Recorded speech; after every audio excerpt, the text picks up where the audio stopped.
Hi everyone, Robin here from Gardening with Mama Bird. So have you ever thought about making your garden beds larger because maybe you don't have enough planting room? Well, that bothered me for a few years after adding sod to my front lawn. So I did a little bit of research, not a lot, and heard about this no-dig method where you just lay cardboard on top of the grass.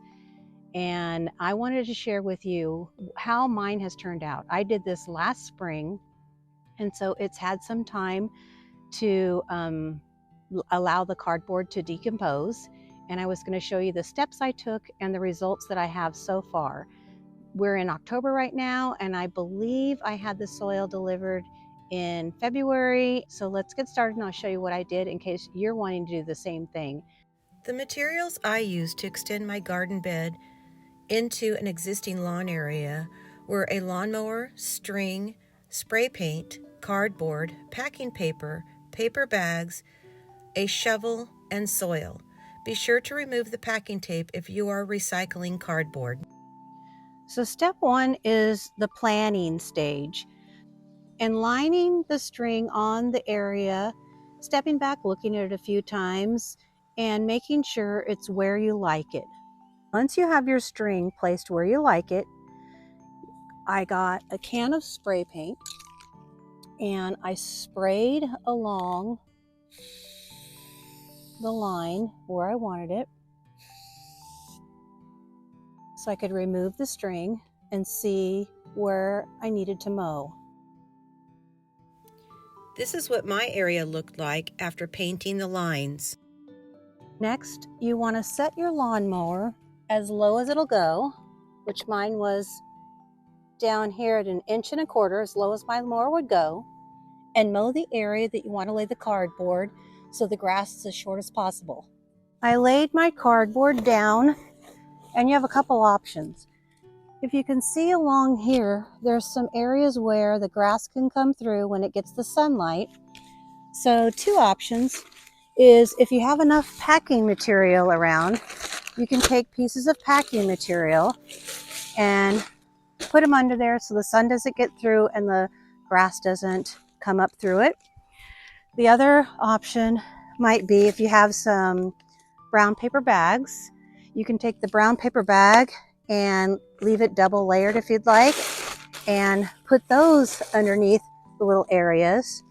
Or a third option would be to take additional cardboard and lay it underneath. So some of the areas I actually used packing paper and the bag. After I had all the cardboard laid and all the cracks covered so the lawn couldn't creep through, went through and I soaked the top of the cardboard with some water.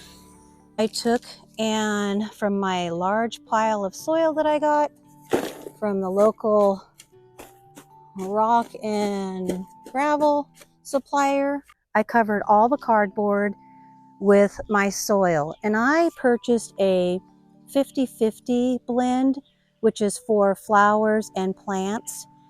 And most of the area I covered a good, I'd say 1.5 to 2 inches. There were some areas that are a little lighter, which I'll show you, that didn't decompose as well. So I recommend adding at least a couple inches of soil to the top to help that cardboard decompose.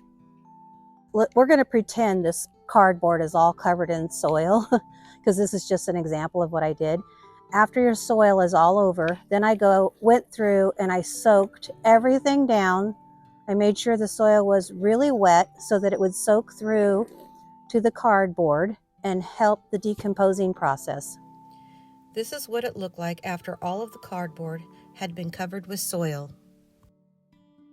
So here I'll show you a few areas.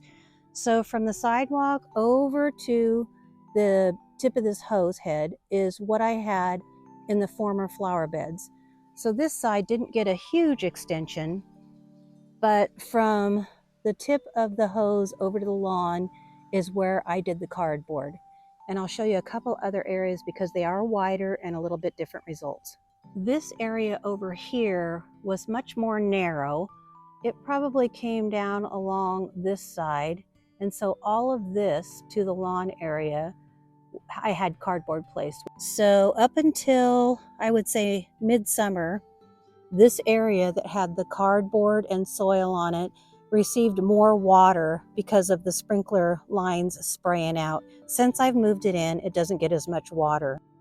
Same with this area in here. This sprinkler head was tucked back by that shrub, so it was moved in quite a bit. So up until this summer, it was receiving much more water, and then now that it's been moved up, this area is not getting any water to help the cardboard decompose. Okay, here's an area that didn't get quite as much soil as the rest, and you can see this cardboard here. And the reason this is still exposed is because I have another plan here to fill this in. It dips down right now, and I didn't want to cover that with soil yet until I do my next project. But as you can see right here, here's the former piece of sod that was there. This is the cardboard that was over the top of it. It's decomposed quite well. This is what it looks like underneath. Here's another area. This one was covered with a lot more soil. So I dug it up so you can see what that looks like. This cardboard is breaking down much more than the other cardboard, so it had more soil over the top of it. But as you can see, the sod, which was very nice sod, underneath of it is also starting to decompose, and I've planted in these areas. Now this one still got a little bit of drip line, and it also received sprinkler water for a while until I moved in the sprinklers. A lot of the other areas that I've been planting in and added drip line, they are still receiving the amount of water needed to help with the continuous decomposing of the cardboard that's underneath. But it was easy to plant in them. The only areas that I had a little bit of grass pop up, which you can see one right here, is maybe an area where I didn't quite cover it with either the paper or the cardboard, so some sunlight got to it and the grass came up through it. Now that I have shown you the process and how things have decomposed, this is what the garden beds look like 9 months later. It's exciting to have my entire front yard garden beds larger, which provides me with not only more plant options, but also more planting space. And as an FYI, from the time of installation in February to late summer, I left the sprinkler heads in place so they would water the newly covered area. In late summer, I hired a local landscaper to move the sprinkler heads in and replace the fixed spray pop-up heads to a more efficient head. I converted to a rotary sprinkler head which slowly delivers streams of water and reduces water waste. I hope this video gave you some ideas for your own garden. Please share with me in the comments if you have done this and how it worked for you. Thanks for watching and happy gardening.